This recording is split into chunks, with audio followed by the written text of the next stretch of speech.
कोई चीख कर चला गया तो कोई चिल्ला कर चला गया, कोई चीख कर चला गया तो कोई चिल्ला कर चला गया, कोई स्कूल में अपना सबक सीख कर चला गया, लेकिन एक अछूत का बच्चा स्कूल के बाहर खड़ा रहा और ये देश की तकदीर लिख कर चला गया।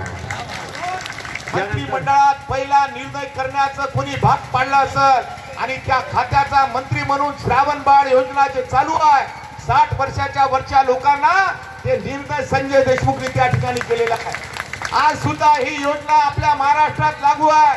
अनेक आमच्या गोरगरीब निराधार लोकांना त्या ठिकाणी 60 वर्षाच्या वरच्या लोकांना पगारी चालू करण्याचा निर्णय हे संजय देशमुखच्या कार्यकाळात विलासराव देशमुखच्या कार्यकाळात करून राहिलेल्या या ठिकाणी या तुमचा चट्टा बट्टा येणाऱ्या लोकसभेमध्ये मी गाजवल्याशिवाय राहणार नाही।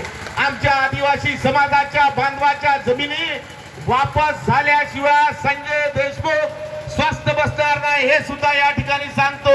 अरे आदिवासी समाजाला तुम्ही गृहीत धरलं, कायदा असताना त्यांच्या जमिनी विकत घेत नसताना या ठिकाणी गुंडे लोकांनी अनेक जमिनी ताब्यात घेतल्या। हे काळं भैर तुमचं कुठं लपलेलं नाही, हे लपणार नाही आणि आम्ही सोडणार नाही हे सुद्धा आपल्या सर्वसामान्य जनतेला या ठिकाणी सांगतो। जय हिंद, जय महाराष्ट्र, जय सेवा, जय भीम। धन्यवाद। 1 मिनिट।